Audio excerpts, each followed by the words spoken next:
Good evening. Thank you for your attendance. Could you please stand for the prayer, please?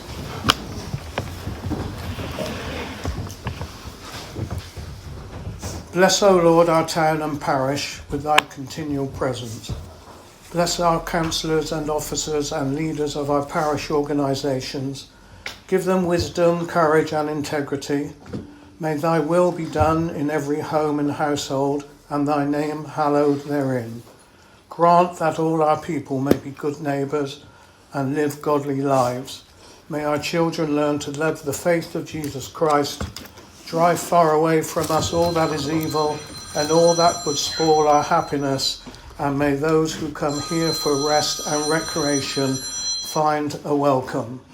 Through Jesus Christ our Lord. Amen. Thank you.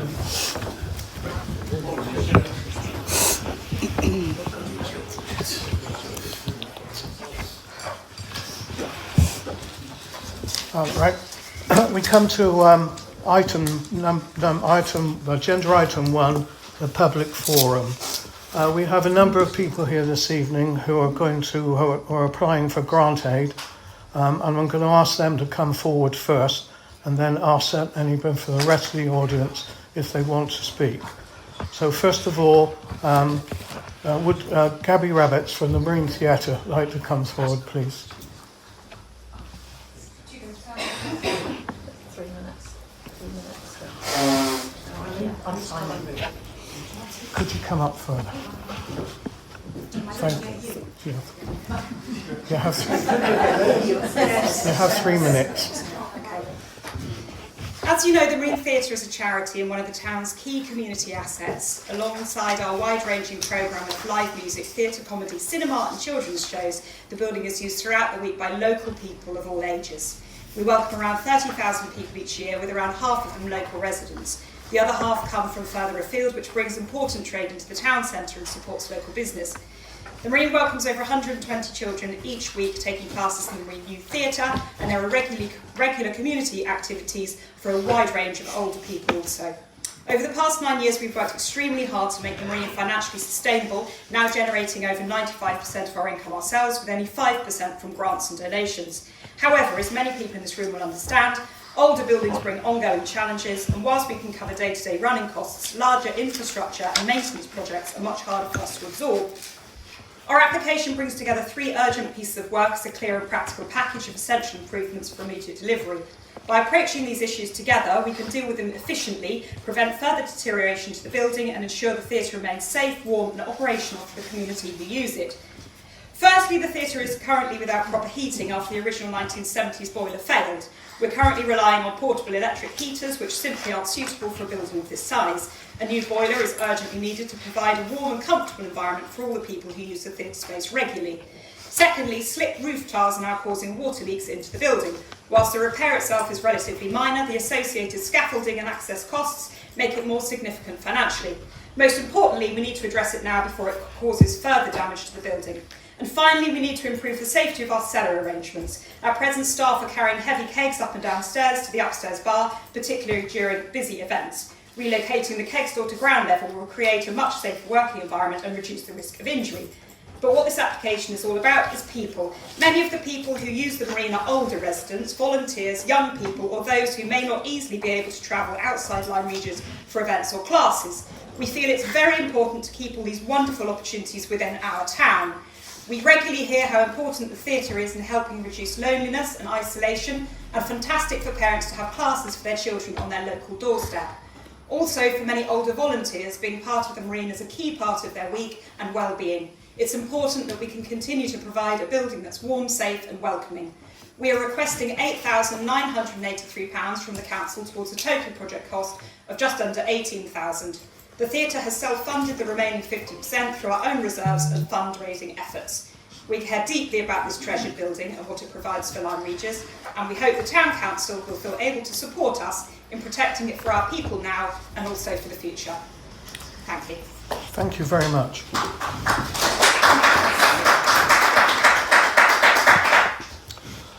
Could I ask Fletcher Herbert from the King George V Trustees and Lyme Valley Croquet, please come forward, Mr. Herbert.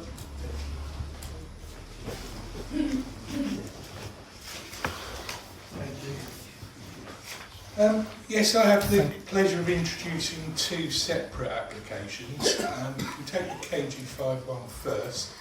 KG5 trustees, a group of independent trustees who manage the upline playing fields. Over recent years, we've all seen the climate change or whatever, which has led to a lot of extra rain and the river surging through the playing fields. Now that's had the effect of undercutting the riverbank, and therefore we've got an issue with effectively river erosion. Now the particular concern we've got at the moment is the riverbank by the children's playground, which is in the corner of the playing fields. The bank is getting more and more undercut and getting closer and closer to the edge of that children's playground. That is also of concern to the parish council. The parish council in Upline are ready to invest significant amounts into the playground, and obviously they view this as a risk. So what are we looking to do? Basically, we're looking to resolve the issue. Technically, we're looking to put in a number of stakes in across the part that's been undercut, with planks in between them. So stakes either side of the planks, and then we'd backfill with soil, sand, brick, the stones, and stuff like that. We're looking as far as possible for a very green solution. We've been working with the River Link Action Group and also obviously Dorset Council and the Fisheries Department. So as I say, the real concern here is the children's playground.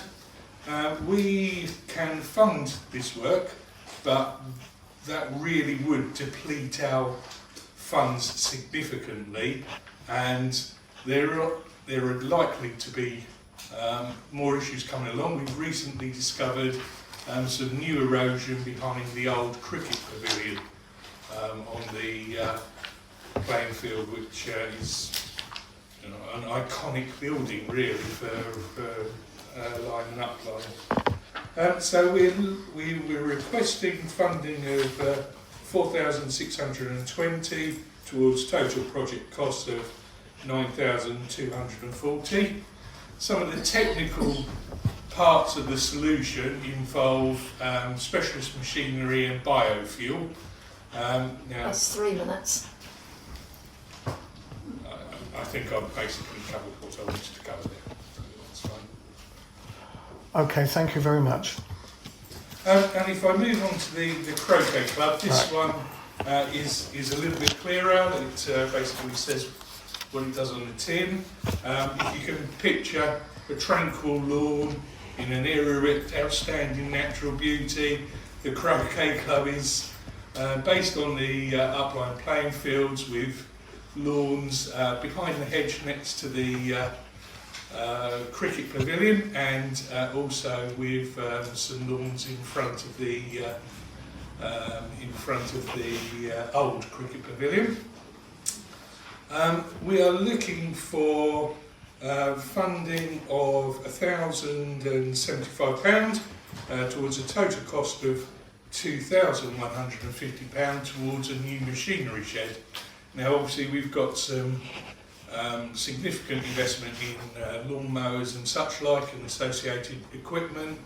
Our current shed is starting to prove to be not so weatherproof as we would like, and therefore to ensure the use of the lawns in the future, we'd like to implement that shed. Now, in terms of the croquet club, we've done a lot of outreach. In case anyone's interested, every Monday and Thursday at 2 p.m. we have a roll-up session where anyone can turn up and have a go. And we've also reached out to explorer groups and the part of the scouting groups, and also to the Friday Night Church group who recently came along for a demonstration of how to play. And obviously we had this Lyme event recently at Anning Road, as you know. Okay, thank you very much.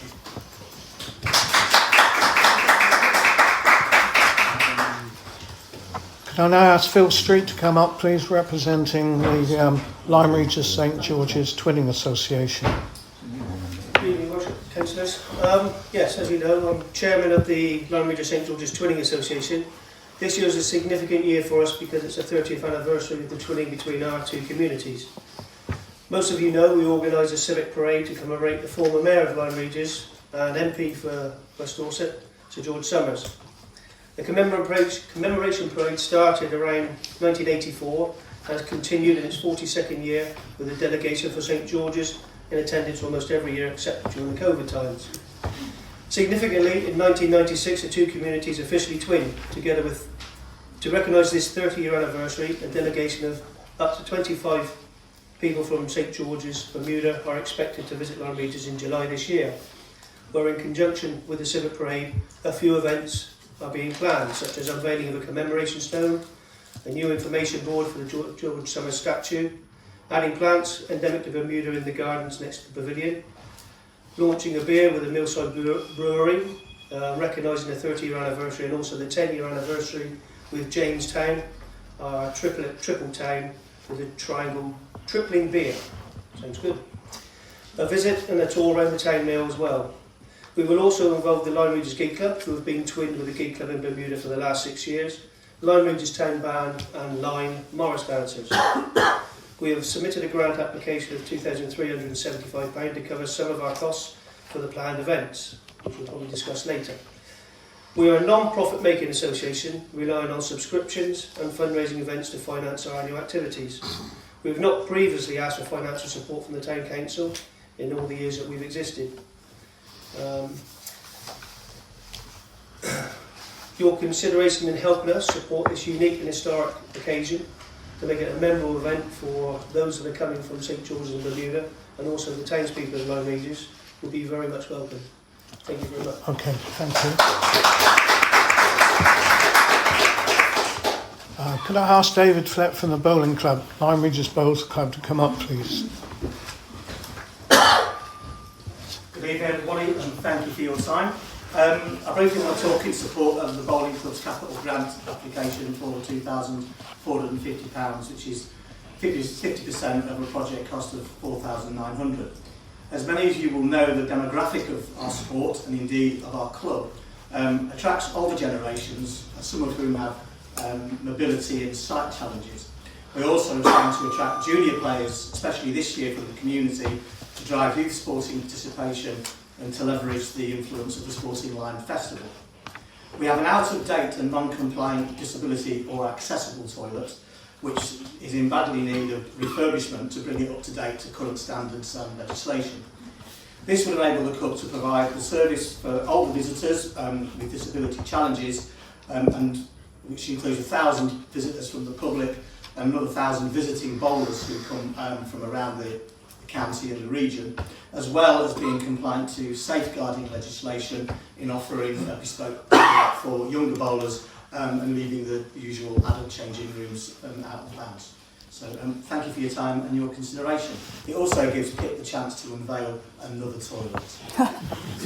Thank you very much. Got a letter now. If you want me to read that one out now, yeah. We have a letter to be read out from Ashley Ball. This is from Ashley Ball, Talbot Road, with regards to agenda item 21, the ability for members to consider and respond to written representations submitted by the public for council meetings should be supported as an important means of ensuring inclusive participation in local decision making. It is important to recognise that not all residents are equally able or comfortable to speak publicly at meetings for many reasons which are personal and varied and should not hinder different options of communication within the council. Care must be taken to ensure that any approach adopted does not inadvertently create exclusion or discourage public engagement with the council.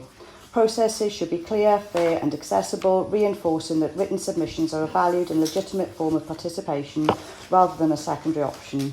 Supporting both written and verbal representations would strengthen inclusivity, promote broader democratic participation and help ensure the Council remains open and responsive to all members of the community. Okay, thank you very much. Now, if any other people in the audience would like to step forward, if you come forward, please, George. Chairman, I've just got a question on point of order. Because you've had people filling, obviously, their pitches for funding, will that be classed, or will we get 20 minutes from now, Chairman? Because there's quite a lot of people here tonight. I'm sure though, it's just a point of order, Chairman. I just wanted to clarify. Okay, I'm happy to extend it, so we... Thank you, Chairman. Right, would somebody like to come forward then, please?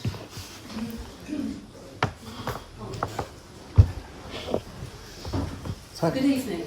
Heather Britton, Chairperson of the Lyme Regis Society, 40 Shelburne Lane, DT7 3NY. The May edition of Lyme Living contained another error regarding a Lyme Regis Society event. Our 12th of May coffee morning on page 48 had the incorrect time listed. I emailed the editor on the 6th of May to ask for a correction to be sent to anyone that received the magazine electronically and for an apology to be printed in the next edition. The editor wrote back apologising for the error and stated, "I'm pleased to say the other 55 pages were without error, which I think is quite an achievement given we're producing this volume of information every month." Unfortunately, this statement is incorrect. To give a few examples, the editor's note contains the following mistakes. Second paragraph, giving the town a chance to breathe. I think they mean giving the town a chance to breathe. Third paragraph, a poignant remembrance-tide. This might possibly be a poignant remembrance or remembrance-tide. Two incorrect page references to page 23 and 14. The pages did not include the topics referred to. And on page 39, a map for the Fossil Festival had gibberish on the markers indicating events. I would suggest that proofreading, fact-checking, grammar and page reference links need to be improved in future editions. Thank you. Thank you.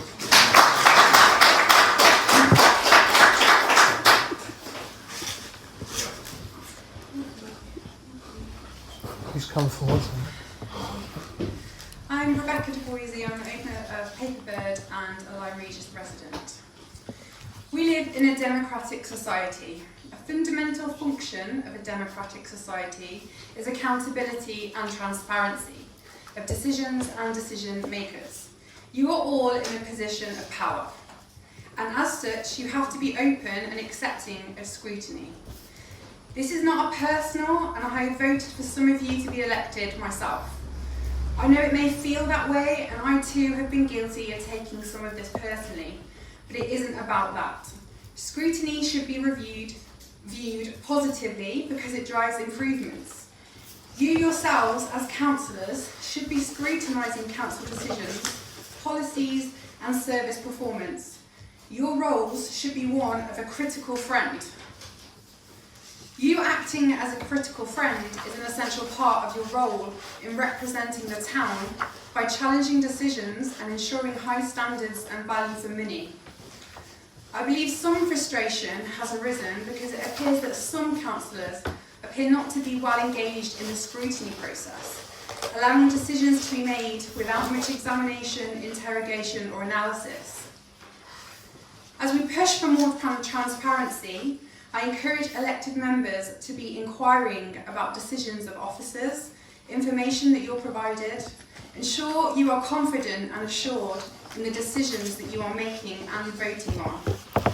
Finally, I personally would be happy to discuss any of these points or issues in person with any elected members, as I'm sure the Cobb Traders as a whole would be too.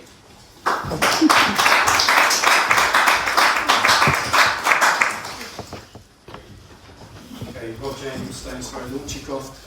I'm speaking regarding item 19 on the agenda, the governance review, and in particular the proposal to delegate certain low-level decisions to the town clerk or officers. With the delegation of certain decisions, while the delegation of certain decisions is essential for the effective operation of any organisation, my concern relates to which decisions are deemed sufficiently low level to be delegated to the town clerk officers, rather than you as councillors making the decision. The report does not define what constitutes a low level decision, so who determines whether the decision falls within that category? In order to ensure transparency, consistency and accountability, would you not need to review a proposed revision to your scheme of delegation document, which should clearly outline the types of decision which can be delegated to the town clerk and officers, and surely this should happen before you vote on accepting the proposals. Secondly, the report states that the commitment of live streaming of meetings has not been considered. Would this not be in the interests of openness and transparency, particularly given the council is not currently complying with its own published policy regarding audio recordings of meetings? The document dated the 1st of May 2024 states audio recordings will be made available on the council's website for up to 1 year. However, there are currently no audio recordings available on the council's website. Please could you therefore provide a written response explaining why the council has chosen not to comply with its own published policy? Thank you.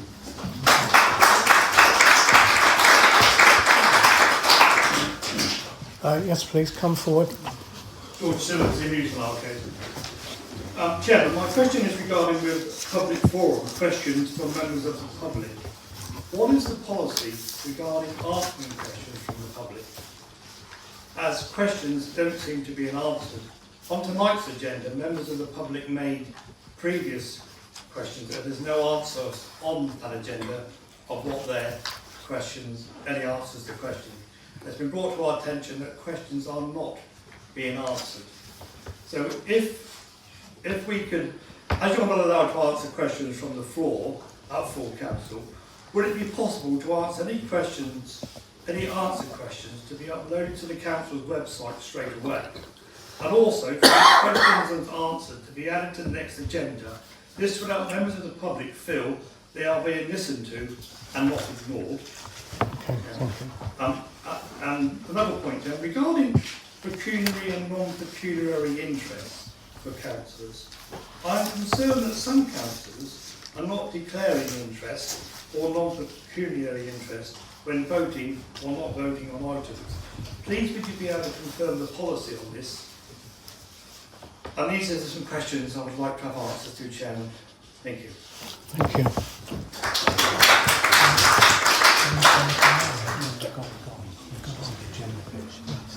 There is an item on the agenda which refers to that, George. Just come forward. Good evening, Tim Mayers, resident, businessman and chairman of Cobb Traders. Firstly, we are Cobb Traders, inclusive of the whole town, no matter what business or tradesperson, whatever you are in. So just to clarify that for a point of purpose. Car parks. Oops, no, that was an administrative error, sorry. It's been brought to my attention that a member of the Public and Traders Association, someone who cares about wanting the best for the town and who takes an active interest in the activities of the Town Council, has received a letter from the Mayor here this evening, reportedly agreed by all of you councillors, demanding a public apology for comments made during public meetings, with the implication that there would be replications if they did not comply. What right do you have, Mr Mayor, to attempt to restrict the freedom of speech of any person here, or any businessman, or any person who wishes to come and speak? We have heard the audio of the meeting, and there's absolutely nothing that warrants a letter of this nature. The individual in question has every right to hold and express their opinions, like all of us, which were delivered in a courteous and respectful manner, like they all have been this evening. You may not like or agree with what we're all saying, but they're fully entitled to say it. I myself, Rob, George, Rebecca and anyone else here this evening who has spoken likely to receive a similar letter? To be absolutely clear, we're not going anywhere as Cobb Traders, as business owners within this town, and we will continue to challenge it whether you like it or not. If anything, this episode only highlights the very point the individual was trying to make regarding control over what we're saying and what we're not saying. The irony of all this is the letter comes from you, Mr. Mayor, who himself spent many years as a journalist in this town, openly criticising this very town council. And for the avoidance of doubt, this matter will be firmly placed in the public domain.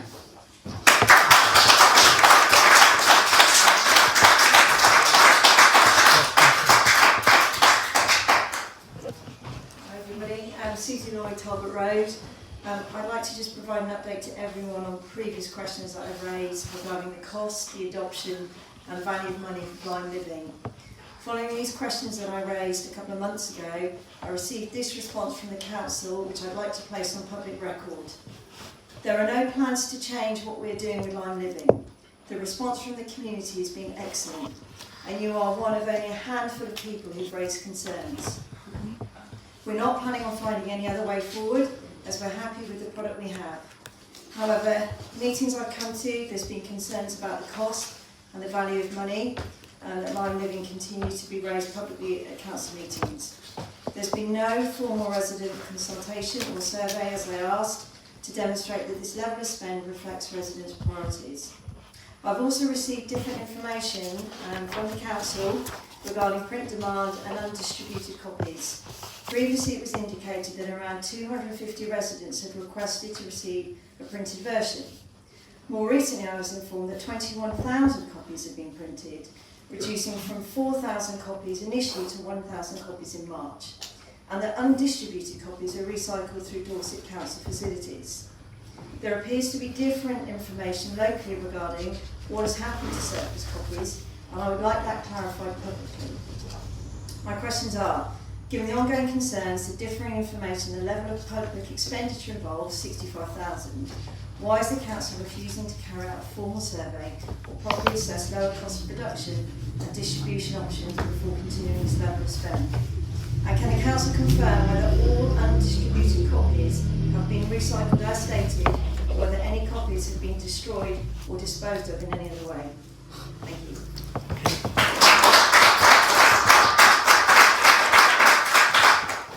Are there anybody else who would like to speak? Please come forward, sir.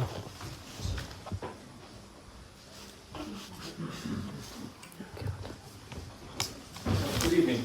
I'm not here as a member of a group, I'm here as an individual and a former councillor on this council.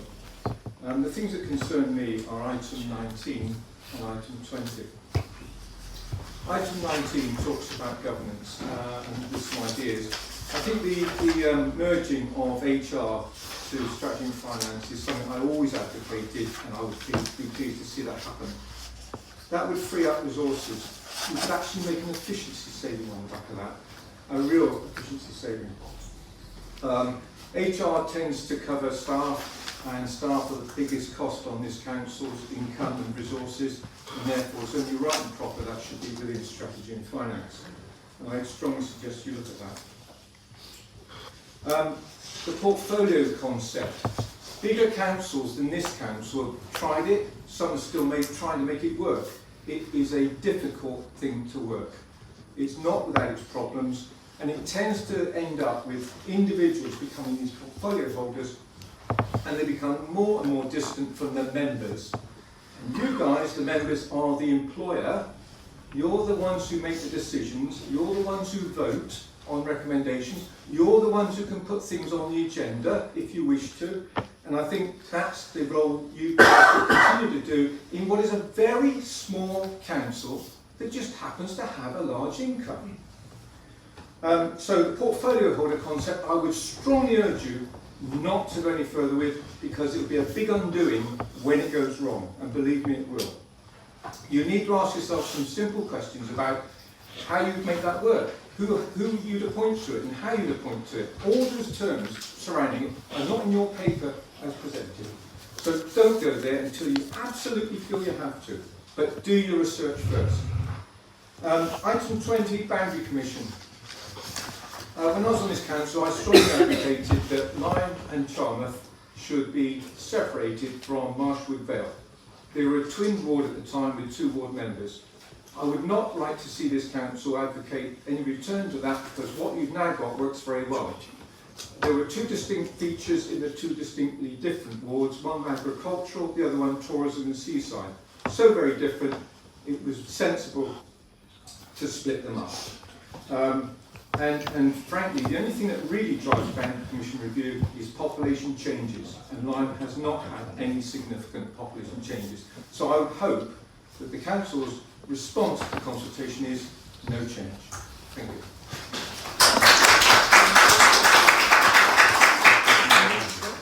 Are there anybody else who would like to address us, please? Right, thank you very much for your comments. We move on now to item 2. Unfortunately, our ward member is not able to be here this evening. She sends her apologies, but there's the usual comprehensive report which she has submitted. A question from councillors. Any questions? John. Yes. I have one for Councillor Baldwin, although she's not here, regarding item 4, the bins. I've observed the bins recently down on Cart Road have gone missing, just by the trampolines and further up, and I wondered if she had any idea why they've gone, where they've gone, and when they're coming back. Okay, all right. Any other councillors' questions? Apologies for absence, please, Mr. Town Clerk. There are 2 apologies for absence. The first apology is from Councillor Matthew Denny, and the second apology is from Councillor Cheryl Reynolds. Item 5, any disclosure of pecuniary interests? No, thank you. Number 6, dispensations.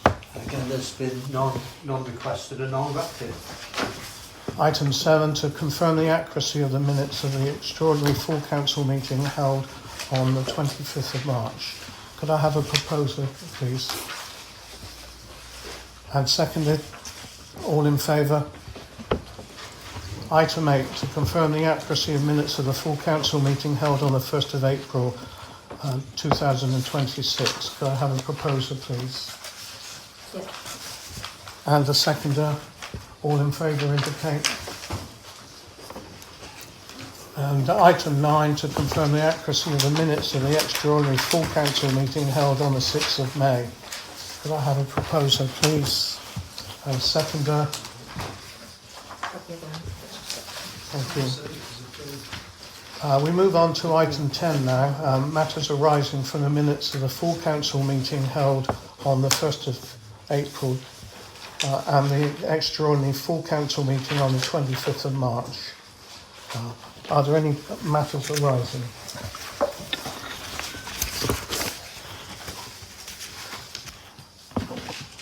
No. Item 11, update report. There are no updates. Item 12, mayor's announcements, which are listed. Item 13 is to receive the minutes of the meeting of the Planning Committee on the 31st of March and the 21st of April, and to note the comments made on planning applications under the Chairman and Vice Chairman's delegation. The Planning Committee shall receive the minutes of meetings held on the 31st of March and the 21st of April 26, and to note the comments made on planning applications under the Chairman's and Vice Chairman's delegated authority. Now a second, please. Thank you. All in favour? Come to item 14 now, which is the Environment Committee. I'd like to present the minutes for the Environment Committee for the 29th of April for consideration by the Council. Could I have a seconder, please? Thank you. All in favour indicate. Thank you. Human Resources Committee. like to propose the minutes of the Human Resources Committee meeting, which was held on the 8th of April, and seek their adoption. Have a seconder, please. All in favour indicate. Thank you. Strategy and Finance Committee. I'd like to propose the minutes of the Strategy and Finance Committee held on Wednesday the 6th of May and ask for their approval. Could I have a seconder, please? All in favour indicate. Tourism. I have pleasure in presenting the minutes of the Tourism Committee held on the 22nd of April and will answer any questions. Could I have a seconder, please? All in favour indicate.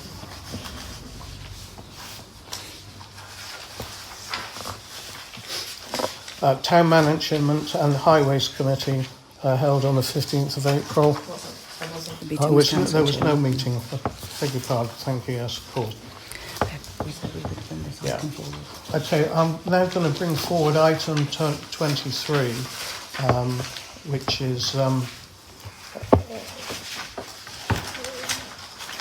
matter of The large capital grants. The what? Large capital grants. Oh yes, the large capital grants.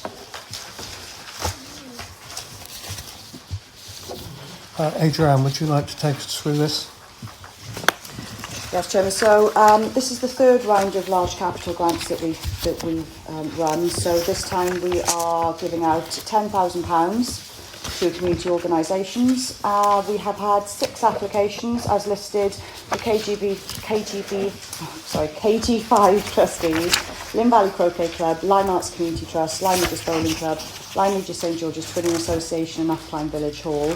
As you can see from the agenda, we have grants requests totaling, sorry my mouse is not playing, 23,386 against a budget of £10,000, so you've got your work cut out. So I can answer any questions as we go along. If you feel it's appropriate for the applicants to answer questions, we can do that.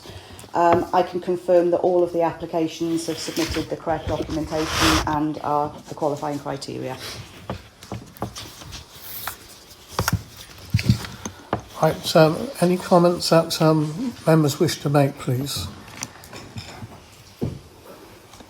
Can I just ask one question? Is there anybody on this list that has already had a grant from this town council in this financial year? Adrienne? Sorry, she's writing. No, sorry, I was writing there. Not in this financial year because we're only a couple of months into this financial year, but certainly in the last financial year, yeah. Any other questions, please? Well, we're going to need to, as Adrienne has pointed out, we have £10,000 available, but applications are totaling 23,386. Can I Yes, speak please. now? I'll stick my head out over the parapet and say I'm really concerned about this amount of grants that have come in this time. I know we've taken grant applications from Upline before for the Upline and Lyme Cricket Club, and I can understand that because we have no cricket club in Lyme Regis and it's supported by a lot of our youngsters out there, and therefore I'm really concerned that we're now getting lots more applications from Upline. We heard from the trustee of the sports club that the council out there are going to be doing some work, but they want money from us to do some other work. I don't feel that it is in our town council's gift to give that money to shore up their playing fields. We've got our own playing fields in the town to look after.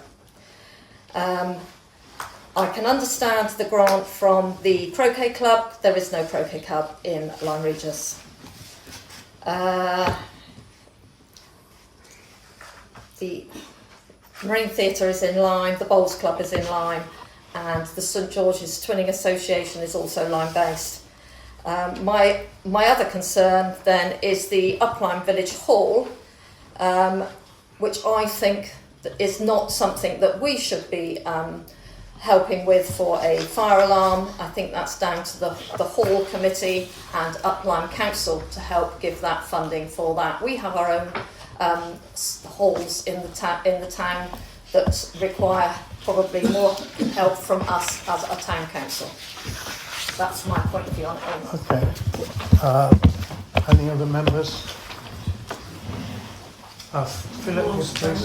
I mean, some of these numbers are a lot bigger than others. The Community Arts Community Trust is asking for nearly £9,000, which would be virtually the entire budget. So I think if we do give money to that project, we should scale it back a bit so that we make room for other community groups to get an allocation.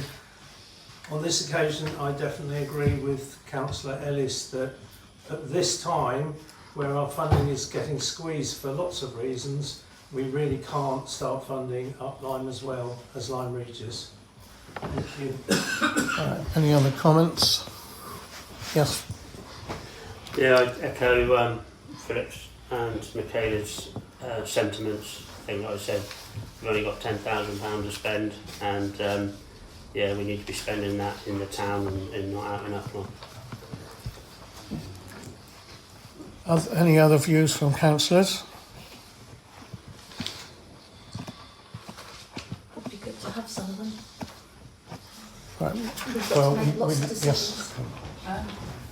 I just have to say I absolutely agree. I'm afraid, sadly, but I do agree that we can't be funding up Lyme at the moment. Okay. No. Right. Yes, Philip. So I know I've already spoken, but to take it on a step, I think I would propose, or no, I'm going to suggest, because we're not ready for voting, I'm going to suggest that the croquet club we approve, that the bowling club we approve, that the twinning request we scale back to £2,000, and that we halve the amount that's been requested by the Arts Community Trust to £4,500. I think that roughly adds up to £10,000. Maybe the officer could correct me if I'm wrong. Sorry, I was writing. I'll do it then. Sorry, I was writing. I think that's roughly £10,000. Yes. Just under, yeah. And that's what I would suggest members consider. I'm not proposing it yet. Do any other members have? Yes, I would agree with that. Yeah. Yes. I would say that was very sensible. Yeah. Any other comments? Could we? Yes, Yeah, Caroline. I would agree with the previous comments about the fact that we've got to keep it closer to home at the moment, given all the demands. I think Philip's suggestion sounds very sensible. I would be interested to know from both the Community Arts Trust and also the Bowling Club whether they have like a programme or schedule of repairs and maintenance that, so that they have planning on what is going to be coming forward, whether this is all planned in or whether these are exceptional things that have come up just for future reference, really. I can't answer that, whether you want the... Yes, sir. I would like to propose that St George's Twinning gets a full amount. As we've all just discussed, they're local, they're in Lyme, they've never asked for anything before, and it's going to be an event that's held in our town. So I personally think that they should get the full amount. Any other comments from members? Yes. Yeah, I'd like to second what Dave just said. Yeah. Gail? We'd like sort of 1,000 to the Croquet Club, 4,500 to the Community Trust, 2,200 to the Bowling Club, and the 2,300, which makes the 10,000. Right. Anybody else? Sorry, Chair. Sorry to interrupt. If members want to make counter proposals, could they see through the entire £10,000 because if we give as much as that to the Twinning Association, which is a very worthy cause, we have to give less to someone else on that list. So perhaps you could come up with some proposals, please. Can I just... Yes, come on. No, sorry. Again, I believe that it's our town, it's our money, so if anything, it should be the Croquet Club that unfortunately loses out on this occasion. Michaela, did you want No, No. I can't get my head around all the figures that everyone's throwing about at the moment to... Right, well, we have... You've got a proposal on the table. You proposed that, didn't you, Gail? Yes. Guys, it was £1,000 for croquet. Yeah. 4,500 for Lyme Arts Community Trust, 2,200 to the bowls, and 2,300 to the Twinning. And Gail has proposed that. The only other proposal on the table is for... I will second that. Okay. We have a proposal and a How second. much for the bowls? 2,200. But that's not what they were asking. They didn't want They've asked for that. 2,451. I think that's essential. Yeah. No, Okay, we have a proposition and a seconder. All in favour? That's unanimous. We now move on to item 24. And Mark. No, going back to 19 now. Oh, sorry, back to 19. Yeah.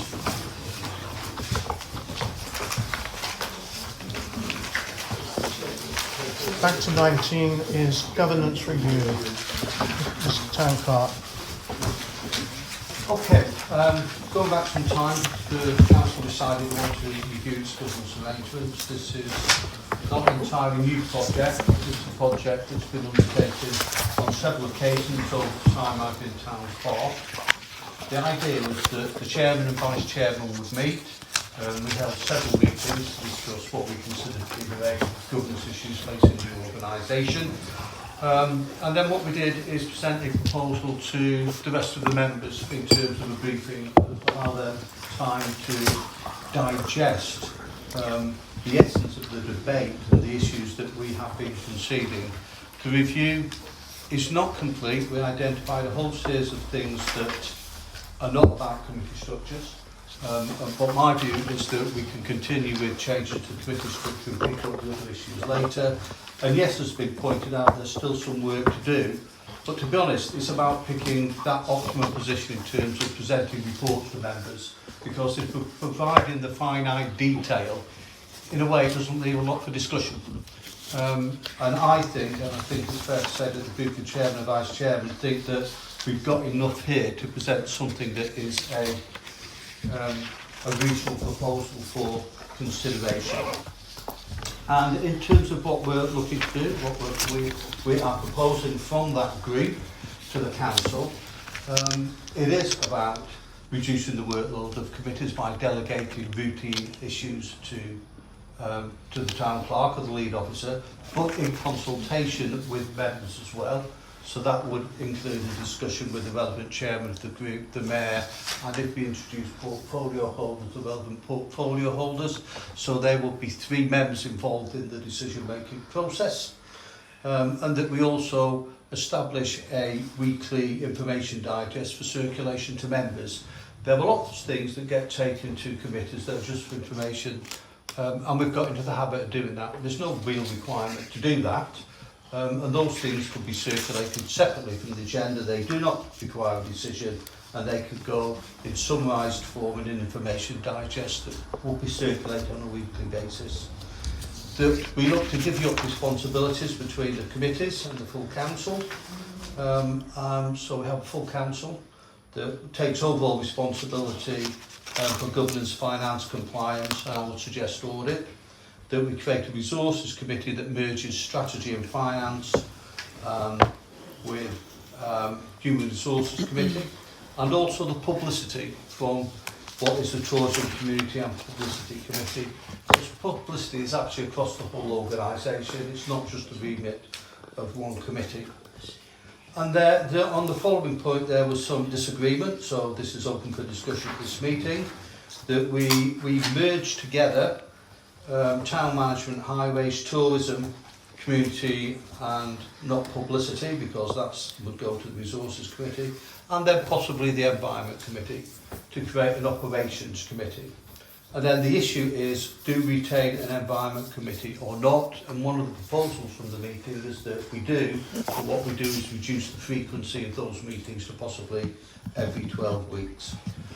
We've also talked about reducing the number of members on each committee to 7. So I think there's general agreement across the council that when we have committee meetings, and they are meant to be committee meetings, and we have 12 members turning up, it's almost like a full council meeting. And actually better decisions are made with an optimum number of members, and the general consensus is that that optimum number is 7 for effective decision making. To strengthen the role of members as well, that we do look to introduce portfolio holders for the main council functions. So that doesn't replicate the committees. So we would, for example, have a portfolio holder for publicity and comms, one for health and safety, one for HR, and they would go across the piece. And there's probably enough portfolio holder responsibilities for every single member on the council. And again, from my perspective, this will actually strengthen decision making. Do portfolio holders work? Well, there's only one council that we really know a lot about that operates portfolio holders, and that's Sherborne Town Council. They introduced the scheme at least 10 or 12 years ago, and they're still operating a scheme of portfolio holders without committees. We're proposing that we still retain committees. There's still opportunities for full discussion, because there is, but also we strengthen that by having portfolio holders. But we also look to establish a partnership board in terms of creating greater links out into the community and actually supporting the governance process. It might not be called a partnership board, but the idea is that we invite maybe between 9 and 12 organisations who work with the council to actually review its policy positions, its objectives, and all those sorts of bigger issues. They're not part of the decision-making process, but they are an effective sounding board in terms of what the council is looking to do.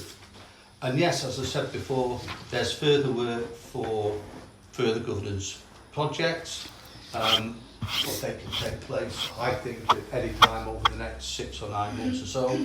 That if we do affect changes, it's too early to affect any changes from the beginning of the new council year, because the beginning of the new council year actually starts next week. But I think the view was we could go through one cycle of committees. We get to a full council meeting on the 9th of September. That will conclude it and mop up any business that's occurred during the summer holidays, and then from the 9th of September onwards we implement a new committee system and we begin to pick off the issues that we need to address to undertake a full governance review.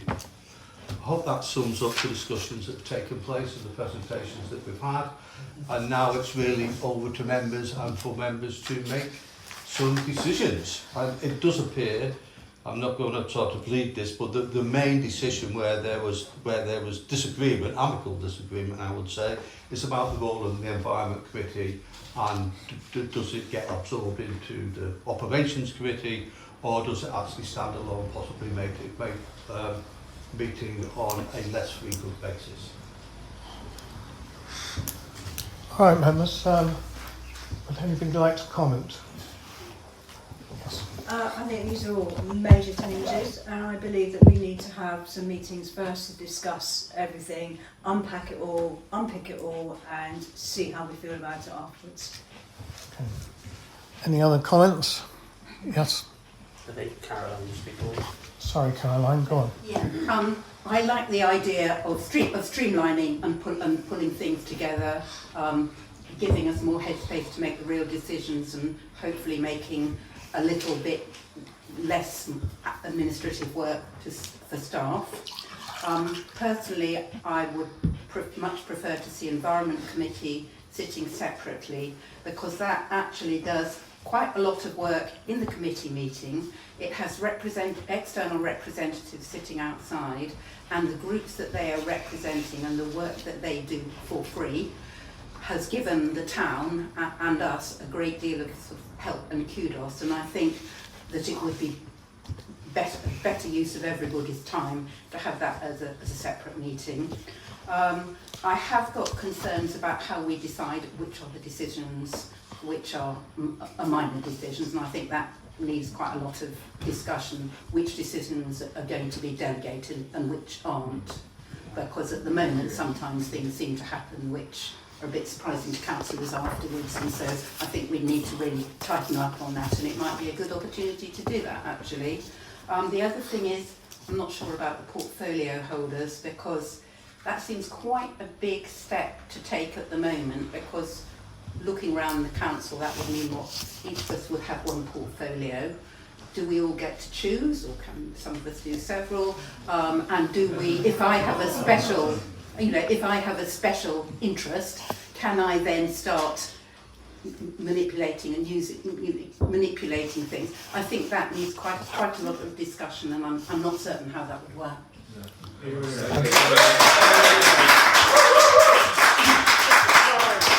Thank you. Adrian, what's Any next? other comment by members, please? Adrian, what's Yes. next, son? Yeah, well, letting Caroline go first, she stole a lot of my thunder there, really. So, certainly on the Environment Agency, I think that needs to be a standalone committee.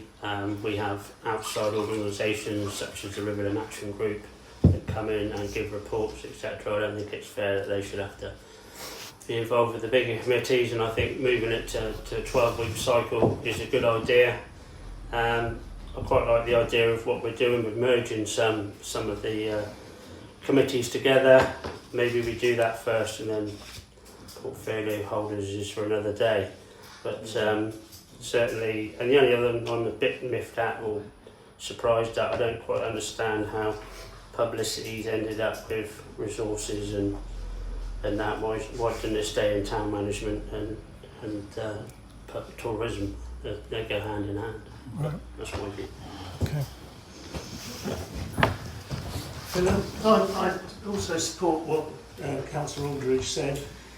The Environment Committee is the most engaging with the community of all of our committees. It has community organisations who actually sit on it as non-voting members and bring their expertise to it. The Environment Committee helped the Riverland Action Group to get going with funding, which has had a great benefit. They engage with community residents, landowners and farmers to improve our river water quality and control invasive species. They set up a bathing water quality meeting between the Environment Agency, South West Water, Dorset Council, Riverland Action and our council. Unheard of to get all those people in the same room, and we have, and every time we do, we make progress, small but steady progress, and that has led to a commitment to invest by South West Water a substantial amount of money to improve our sewage system in Lyme Regis. And it's also brought the council's environment policies and action plans up to the standard that's comparable, and I can stand by when I look at what other town councils around us are doing, and the same for biodiversity. I could go on, but it's these things just wouldn't have happened if they'd been driven by town management and highways. It just wouldn't. There wouldn't have been time or the focus to try and get those changes done. I agree with the 12-week cycle because the environment isn't quite as urgent as some decisions that have to be made at other committees. And that would reduce the amount of work for officers. I'm a bit concerned there's a lack of detail at this stage on how committee members are going to be chosen, whether councillors can be on both committees. When there's only 14 of us and only 14 spaces, it would look like you could only be on one committee. And also, yes, the idea of portfolio holders, it's very difficult to see how that would be fairly allocated to stop members trying to get overdue influence for their pet projects. There's no mention of these. I thought we'd agreed we were going to try and go to a 4-week cycle for full council so that we get quicker decisions. That isn't mentioned at all. There isn't any schedule at all for committees, cycles, how it's all going to work. So I do agree with Councillor Stammers. We need to thrash that out before we start voting to adopt it as policy. Yeah. I also think we need to take some time to do it. So I think, you know, more than one meeting, more than 2 meetings, we need to be able to, everyone needs to be available to be able to give their opinions and to understand exactly what is being proposed. And so I think it's not going to be done in a fortnight or anything. No. Any other comments? Yes.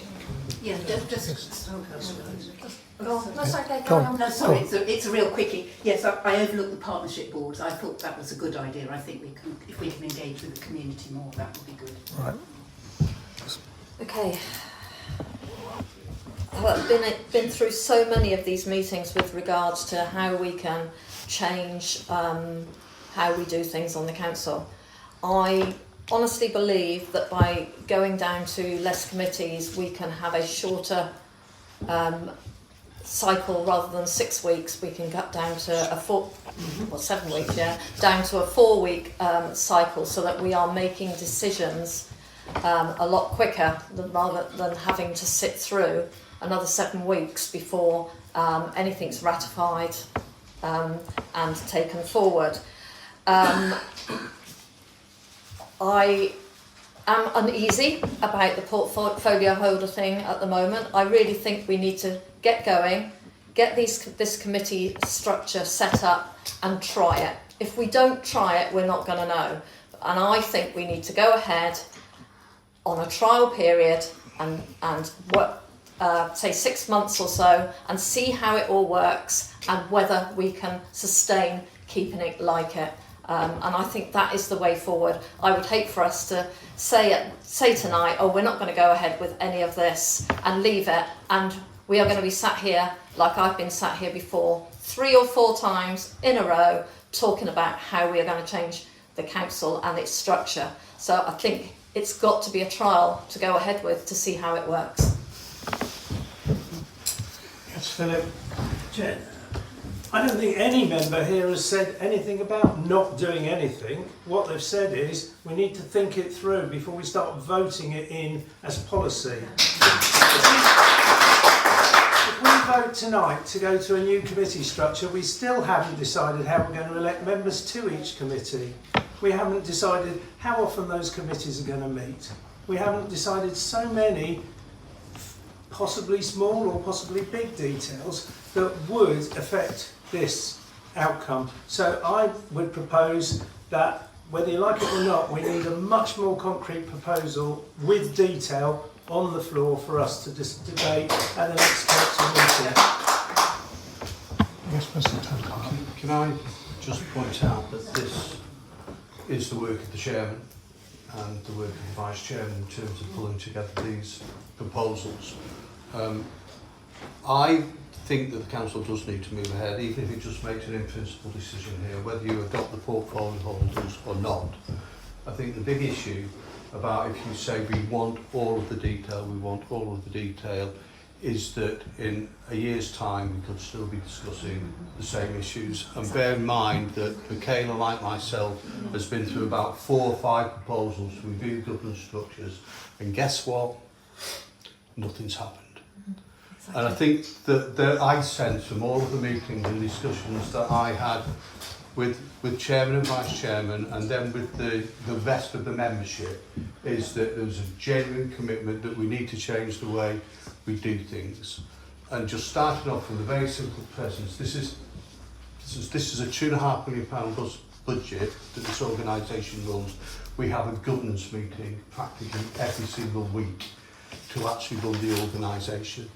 And this is just overload. If you look at any commercial companies, if you look at big public sector organisations, they don't meet every single week at a governance level to actually run their corporations and organisations. So I think at very least you need to agree in principle that we're looking to do this. This report fully says there are still things to do. And as I tried to say in the introduction, there's an optimum point in presenting information to members in terms of getting agreement, in terms of actually working forward. Because otherwise we could have had another 6 meetings, we could have gone into the granularity and the detail, and actually we were still having a discussion about it.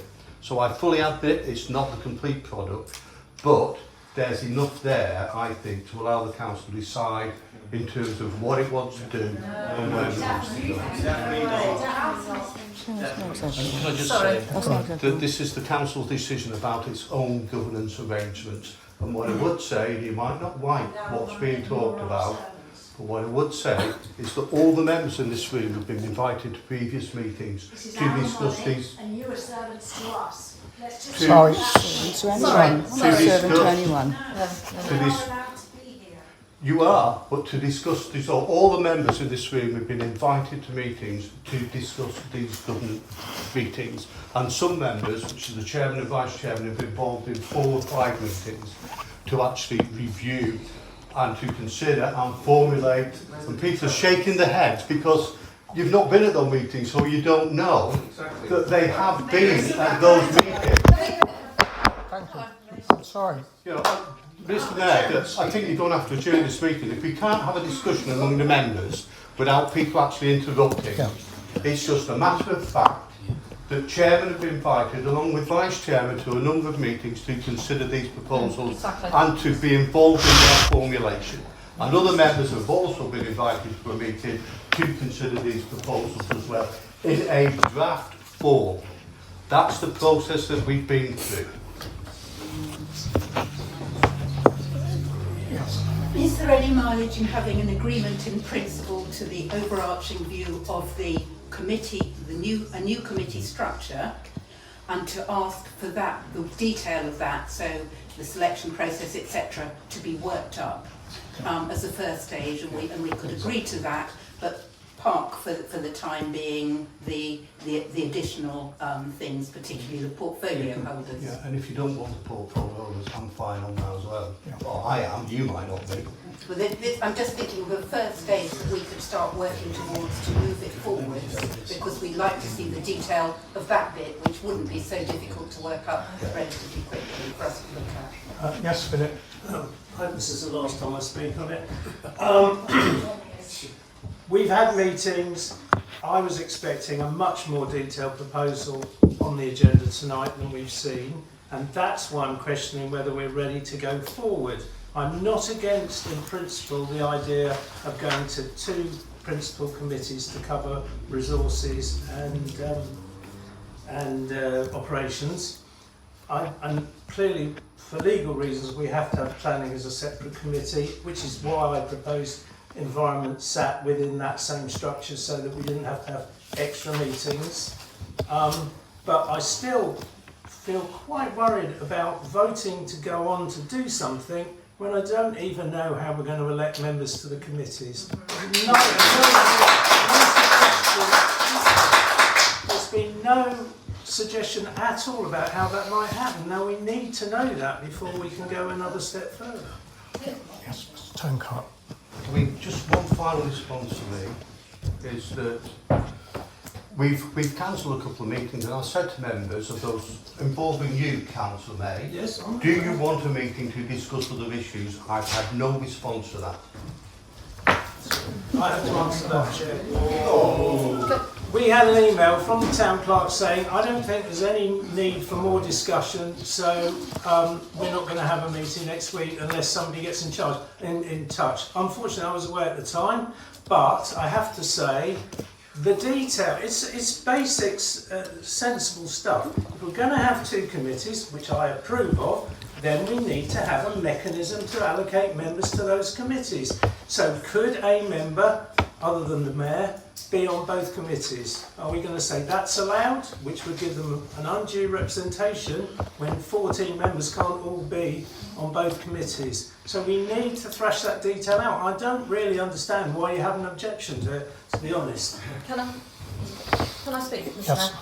We haven't decided that there are only going to be 7 people on these committees. That is down to us as members to decide how many people are going to be on the committees. That is, it's written in the report tonight. So we can decide tonight how many people we think should be on each of those committees. We could well say that everybody can be on everyone. And as I've said before, even if you aren't on a committee, you can still go along to those meetings and make your representation to them. So, but there has been no decision made about how many people are going to sit on committees. we need to make that decision as well. Any other further comments? So does anybody want to put a proposition here?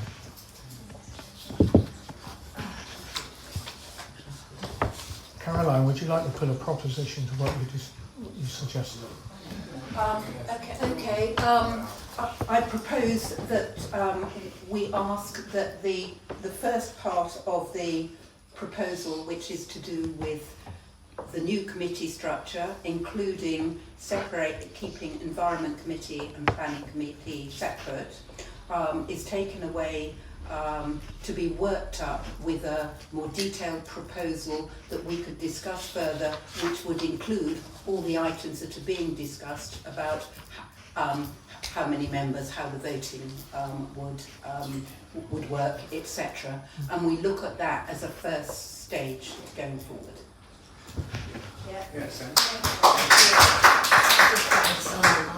I would like to second that proposal, but add that in principle we agree to moving to 2 principal committees for resources and operations as outlined in this paper. We just need the detail before we can take it any further. So yes, we should pass. I second that proposal. Has anybody else got a proposition? Would you like to read out what the proposition is, please? I couldn't quite understand it. So. Ask that the new committee structure, including separating environment and planning committees, is taken away to be worked on for a more detailed proposal to discuss further, to include membership of committees and voting. And in principle, we agree to move to 2 principal committees for resources and operations. That's not very. All those in favour, please indicate. I'm not happy with how it's worded. I'm not happy with how it's Sorry. Sorry? Sorry? No, Someone not your meeting? Sorry. I can't quite get the gist of the proposal, to be quite honest. It's very, very wordy and makes me nervous to... Can I have another go then, on behalf of Caroline? The proposal is that we move to a structure of 2 principal committees to cover resources and operations, as outlined in the report, and that we ask officers to come back with detailed proposals about how we would decide how to elect people to those committees and how often those committees would meet and how that would interact with full council cycle, which is all about how often we're going to meet at all. That's what the proposal is. Do you agree? Sorry, yeah, Mr. Tadcock. I mean, I think that's fine, but this has been the work of the working group in terms of putting things out together. And the report actually says there needs to be more meetings of the working group to develop these proposals. So my view is you could ask me to go away and I can do it, but what I'm throwing back to you is this has been a product of the working group, and it does seem to me that if you're involving members in the process, that it's the working group that actually develops those proposals and brings them back to this committee. Yeah, makes sense. I was going to ask how and where it was going to come back to. Is it coming back to full council, or is it going to another committee? And you know, we do need the working group to continue with the work to bring it back. All right. Any other comments from members? Sorry. Yes. Yes, you haven't. Definitely the two meetings for the operations and the resources with the environment and the planning committee separate. Yeah, that's what we're saying. That's what we're saying. That wasn't actually said in the recommendation then. Okay. So let's try again. If you add we have that. 2 principal committees for operations and resources, that we have a separate committee for environment and planning, and that we ask officers to come, or we get the working group back together to decide how we are going to decide how many members and how they're elected to those new committees. I think that actually should do it. Can I second that? So we have a proposer and a seconder. Any other comments? Can I just Go on. just for a point? I mean, if people aren't on the working group and they have opinions about how we elect the members or how many members they think should be on each committee, then I think it would be good to have that information before we start. John. I mean, just for information in terms of the process, it doesn't need to be part of the resolution. But again, what I propose is the working group meets. There's 2, maybe 3 meetings for the working group. Then we do a briefing for the rest of the members in turn, so members are actually familiar with it, because it's a really big issue. We won't be making a decision, but we'll be briefing everybody in terms of where we got to and what our thinking is. Then we bring it back to a full council meeting, which might possibly bear in mind the calendar have to be an extraordinary full council meeting. But it's a big issue for this council to decide how it governs itself in the future. Okay. We have a proposer and a seconder. All in favour, please. That's unanimous. Thank you very much. Unanimous. Can we now move on to item 20, which is the internal audit report.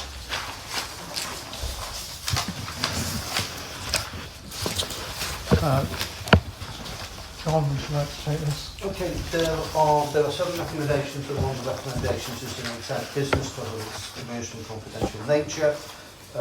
The recommendations are actually listed on the attachment. You will see that most of the things we've been doing are actually broadly correct. However, there have been some anomalies in terms of some of the detail, and these are brought to the written attention by the internal auditor.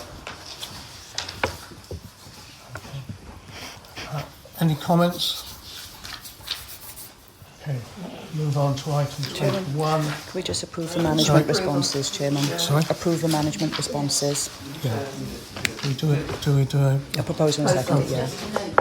Can I propose that we approve the management responses to the report? And the seconder, please. All in favour? Thank you. Item 21 is the public representation at council meetings. Adrian, you're going to take this? Yes, Chairman. So this is just for members to formally decide a position on how the public are able to interact with us at council meetings. So in the past, it's silent in standing orders actually. It's been the case that a member of public has to be at a meeting in order to speak. During COVID times, things changed, of course, and so we allowed people to submit letters to us, which we would read out at meetings. That practice has continued. It continues today. Obviously, we've read out a letter today. As we're getting more and more written representations and our standing orders doesn't deal with it, we felt it would just be appropriate for you as members to agree formally if you'd like to receive written representation. If there are any conditions on those written representations. We've had a situation where someone has written a letter, attended the meeting, and then refused to actually speak at the meeting. So maybe that's a condition of having a written representation, that they're not at the meeting. And also we've had people who've submitted long letters and said that they're sure that the mayor would allow their letter to be read out, even though it's much longer than 3 minutes. So if you would like to have written representations, which is obviously good to have that interaction from the public and good democracy and good involvement from the public, then obviously we need to write that into our standing orders and make it an official position of the council, because it's not officially a position of the council at the moment. Anybody? Yes, Michaela. I think we need to be allowing everybody to have their say at council. I would prefer for them to actually be here in person and speak. And because I think that's the way it should be. But if they can't be for any reason and there is a letter, it should only be for the 3 minutes long. But the thing I don't like is when a member of our team has to stand and read a letter that is accusing members of staff of things, and I think that is completely wrong. So in that case, I don't think that a member of the staff should have to read that letter and that somebody else should have to read it. But I don't think it's right that the public are criticising our staff anyway. We have a duty of care to our staff.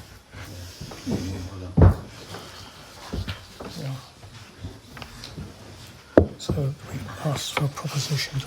Yeah. To, Chairman, so could we have? Philip is. Sorry, Philip. Yes, go on. Just say I agree that we should welcome letters. Actually, if members of the public can't actually come and talk to us, because it's so much better if they do. When I'm chair of Trustee and Finance, if a resident comes to say something, if there's the opportunity, I will give them a chance to speak if I feel that's appropriate.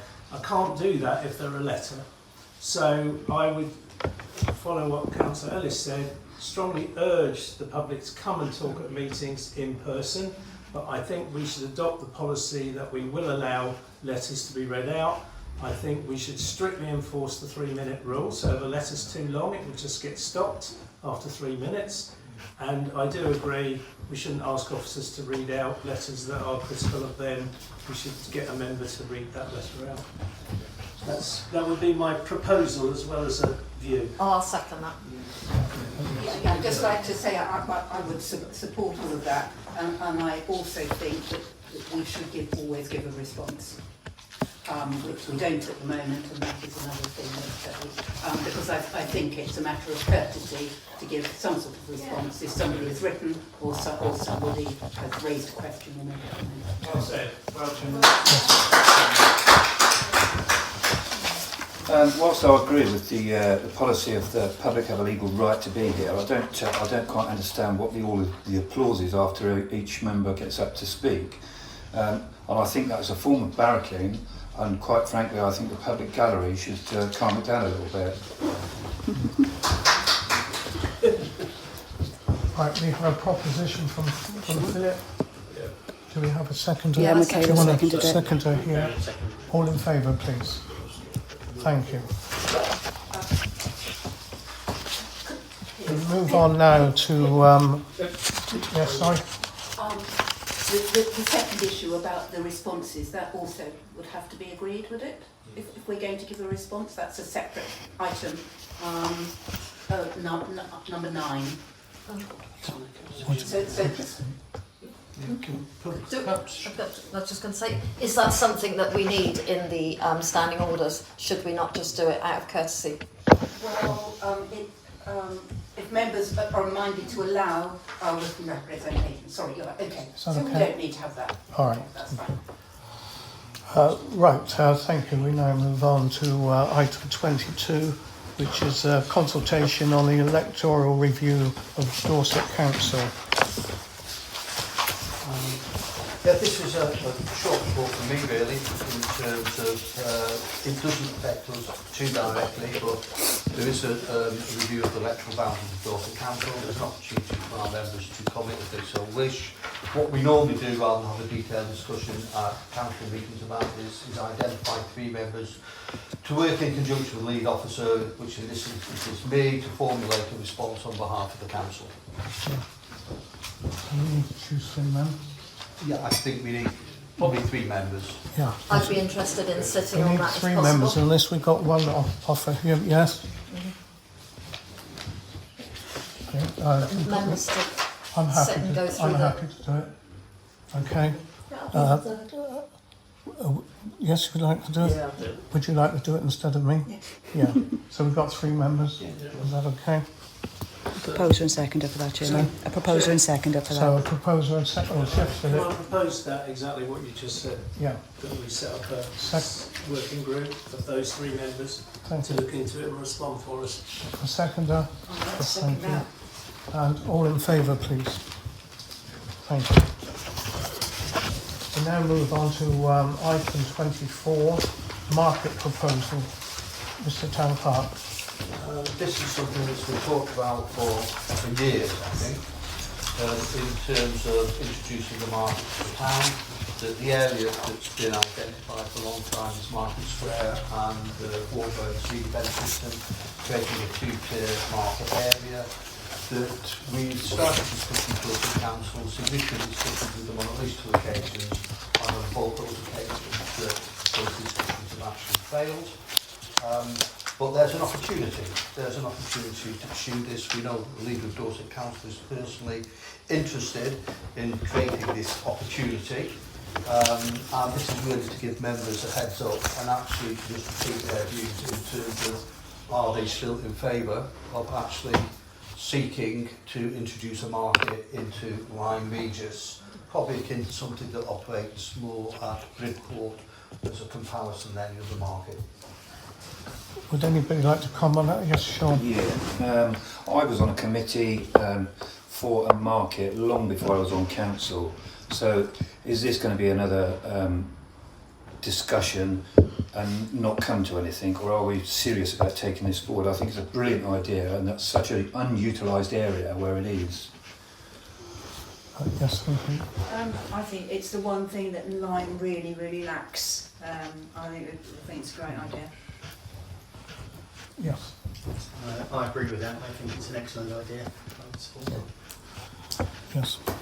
Yeah, I also think it's a good idea, and as those people that were at the town meeting the other day, the leader of Dorset Council did sort of put his hand up and said that he was all for that happening. So hopefully this time, Sean, it will actually happen and not just get pushed around. Yeah. Yes. Yeah, I think it's a wonderful idea, but I have concerns with Dorset Council at the moment because of what's happened along the seafront. And I would hate for us to start something up and then we're accused of doing something that we shouldn't be doing. So I want absolutely 100% to know that we are legally able to do it.